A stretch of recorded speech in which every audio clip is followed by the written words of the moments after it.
Salut à tous et bienvenue dans cette vidéo numéro 4 consacrée à notre formation en langage Java et l'utilisation de l'éditeur NetBeans.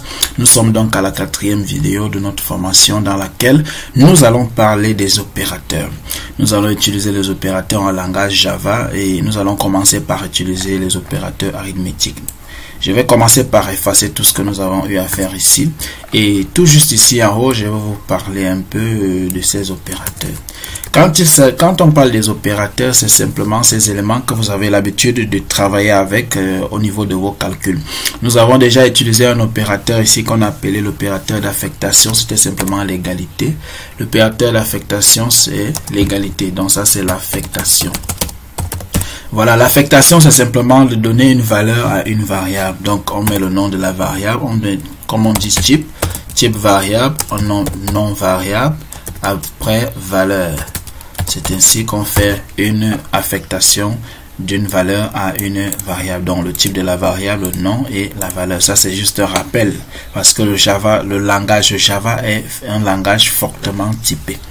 Alors, aujourd'hui, nous allons voir d'autres types d'opérateurs qu'on appelle les opérateurs arithmétiques. Arithmétique.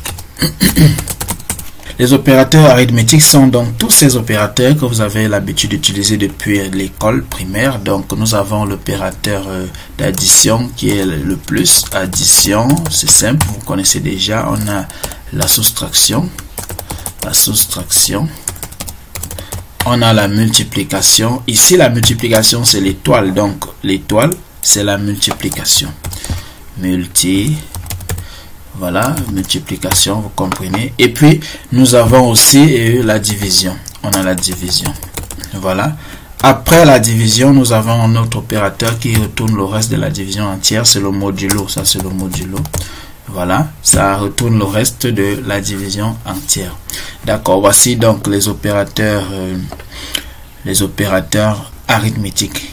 Après les opérateurs, si nous avons les opérateurs d'infériorité, on a l'infériorité, on a le supérieur, ça ce sont les opérateurs que vous avez l'habitude de connaître. Nous avons aussi les opérateurs qui permettent de dire si quelque chose est inférieur ou égal. On va écrire ceci et puis on met l'égalité. L'inférieur ou égal, c'est comme ceci que ça se passe. On a aussi le supérieur ou égal qu'on écrit comme ceci. Tout ceci sont donc les opérateurs que nous aurons à utiliser durant cette formation. Nous allons donc voir les opérateurs pas à pas. Si nous oublions un opérateur, nous allons revenir dessus sur une autre vidéo et lorsque nous serons en train de traiter des cas pratiques. Après donc ces opérateurs, nous avons aussi les opérateurs que d'autres appellent les opérateurs unaires. Ce sont des opérateurs qui permettent de donner on a par exemple la négation. La négation, c'est simplement avec le point d'exclamation qui permet de dire le contraire d'une chose. Ça permet de retourner le contraire d'une valeur booléenne. Par exemple, si on crée une variable qui est de type booléen, on dit que cette variable reçoit true et on recrée une deuxième variable qui va recevoir le nom de la première variable. Donc ça veut dire la deuxième variable va recevoir simplement false pour dire c'est le contraire de la première variable. D'accord, nous allons donc entrer directement dans notre code ici pour essayer d'utiliser ces opérateurs. On va créer directement des nombres. On va créer un entier. On va créer int nb1. Voilà, qui va recevoir 1. Ok, ça c'est le nombre 1. Int nb2 qui va recevoir 2. Voici donc nos deux nombres. Nous allons utiliser ces deux nombres. On va faire l'addition d'abord de ces deux nombres. On va créer un troisième nombre, nb3, qui va recevoir nb1 plus, attention, plus nb2 simplement. Si on veut donc afficher le nombre 3, on va faire notre système pour add.println qu'on a l'habitude de faire là. Mais avant de faire cela, j'aimerais vous présenter aussi cet opérateur, le plus là. Vous allez voir que l'opérateur plus est utilisé selon les cas. Et vous allez comprendre que cet opérateur nous avait servi auparavant à faire une concaténation. Ce sont les opérations qu'on effectue sur des chaînes de caractères, la concaténation.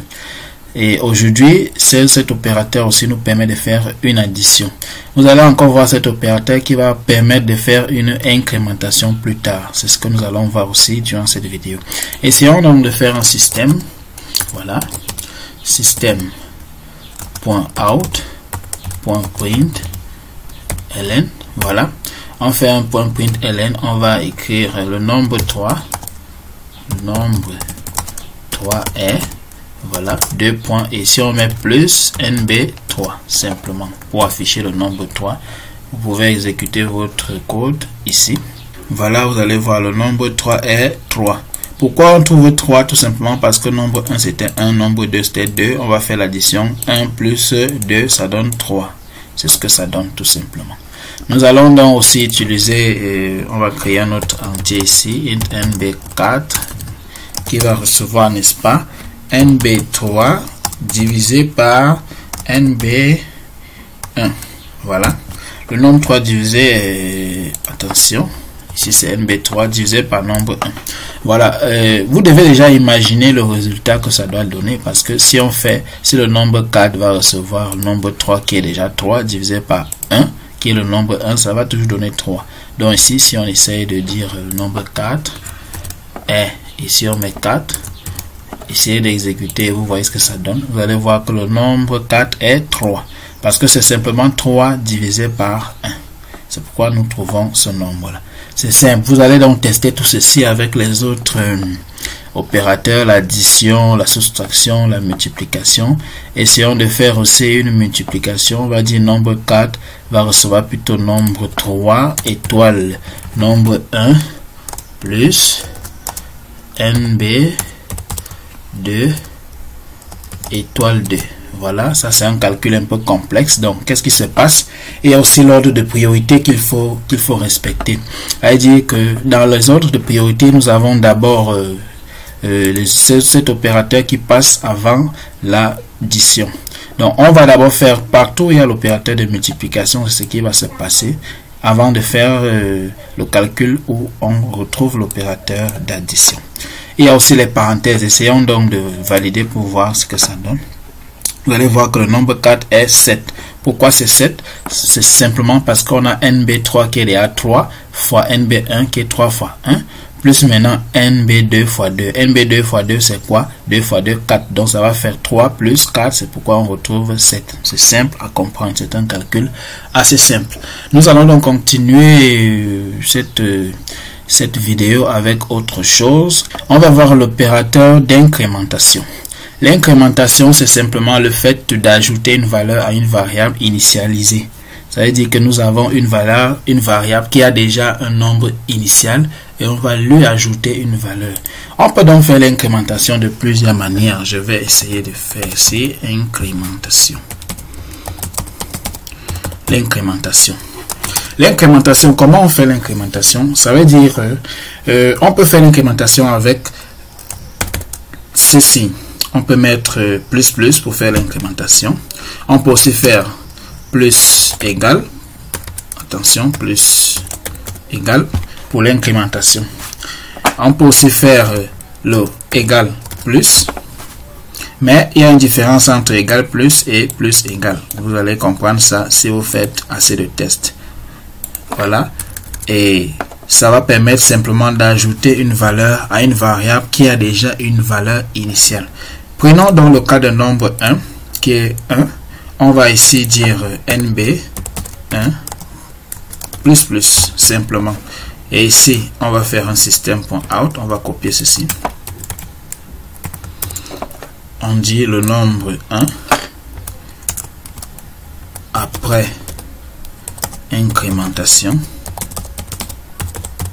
donne, voilà, le nombre 1 après incrémentation donne, on met NB1 ici, voilà, validé. Vous voyez, le nombre 1 après incrémentation donne 2, simplement parce qu'il a ajouté une valeur à 1 qui était la valeur initiale. Ça va faire 1 plus 1 qui donne 2. Lorsque vous allez mettre le plus, ça va simplement incrémenter d'une unité, donc de 1. Mais si vous dites ici, plus égale, attention, plus égale 2, ça veut dire que vous allez ajouter à partir de la valeur initiale, vous lui ajoutez 2. Donc, initialement, c'était 1. Ça va faire donc nombre 1 plus 2. Donc, ça va faire 3. Si vous validez, vous allez trouver 3, simplement, pour la valeur après incrémentation. C'est ce qui se passe. La même ligne ici, nous pouvons l'écrire d'une autre manière. On peut dire, au lieu de faire plus égale 1, on peut dire nombre 1 va recevoir NB1 plus 1. Attention, plus 1. Voilà. Ça veut simplement dire ça reçoit l'ancien nombre 1 qui était 1 plus 1. On va retrouver 2. Si on valide, on retrouvera toujours 2. Voilà. Si vous voulez, vous mettez ici plus 10. Voilà, vous aurez 11. Vous validez, il y a 11 à la fin. D'accord. Voici donc les trois manières d'incrémenter. Je vais mettre donc ça ici en commentaire. Trois façons d'incrémenter une variable. Voilà.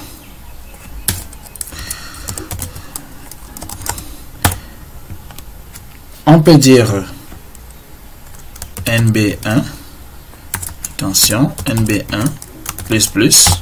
On peut aussi dire NB1 plus égale 1. Ça, c'est lorsqu'on va ajouter une unité. Plus égale 1. On peut aussi dire NB1 va recevoir NB1 plus 1. Voilà. Ça, c'est pour ajouter une unité toujours. Donc, tout ceci va faire l'ancien nombre 1 plus 1. C'est la même chose, c'est la même écriture. Alors, vous choisirez donc quelle écriture, c'est la plus facile qui sera le NB1 plus simplement. Mais le NB1 plus ne vous aidera plus lorsque vous voulez augmenter plusieurs unités. Lorsque vous ne voulez plus augmenter seulement 1, vous serez obligé d'utiliser soit celui-ci, soit celui-ci. Donc, c'est ce que nous avons fait ici quand on a ajouté 10. Maintenant, à côté de l'incrémentation, nous avons aussi ce qu'on appelle la décrémentation. Vous l'aurez deviné, c'est simplement le contraire de l'incrémentation. Au lieu du plus, ce sera plutôt le nombre 1, moins. Ici, qu'est-ce qu'on va donc faire? On va créer un autre nombre, NB5, qui va recevoir 120. Voilà. Maintenant, on va dire NB5, moins, simplement. Et ici, on va dire, on va faire un système.out.print. Le nombre 5 est, on met nombre 5. Au départ, nous avions 121. Normalement, quand on enlève une unité, ça doit donner 119. Validons. À la fin, nous aurons le nombre 5 est 119. Vous voyez que ça marche bien. C'est la même chose donc ici. Si vous voulez décrémenter d'une unité, vous pouvez toujours faire moins égal 1. Et ça va donner toujours, vous allez commenter ceci, commenter c'est une ligne. Nous aurons toujours 119. C'est la même chose, vous pouvez toujours dire nombre 5 va recevoir nombre 5 moins 1. Voilà, pour enlever une unité, vous commentez ceci pour voir. Nous sommes en train de faire des tests. Vous aurez toujours 119. D'accord. Maintenant, si vous voulez enlever plusieurs unités sur le nombre 5, je vais ici. Qu'est-ce qu'on va faire? On va faire moins égal peut-être 100. On va enlever 100. Et ici, on va commenter. Nombre 5 moins égal 100. Donc, normalement, on doit retrouver 20. Voilà, nous avons 20. Le nombre 5 est 20.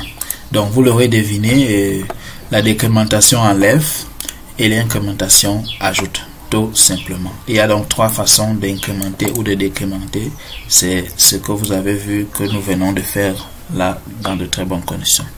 Voilà, après dans les valeurs d'incrémentation et de décrémentation, nous avons aussi d'autres opérateurs. Je vous ai parlé ici de la négation, des infériorités, des supériorités, mais ceci, ce sont des opérateurs dont on ne peut pas encore parler maintenant. Nous parlerons de ces opérateurs lorsque nous aurons déjà vu les conditions. C'est à partir des conditions que nous allons bien comprendre ces opérateurs. Je vous demande de bien coder. À très bientôt.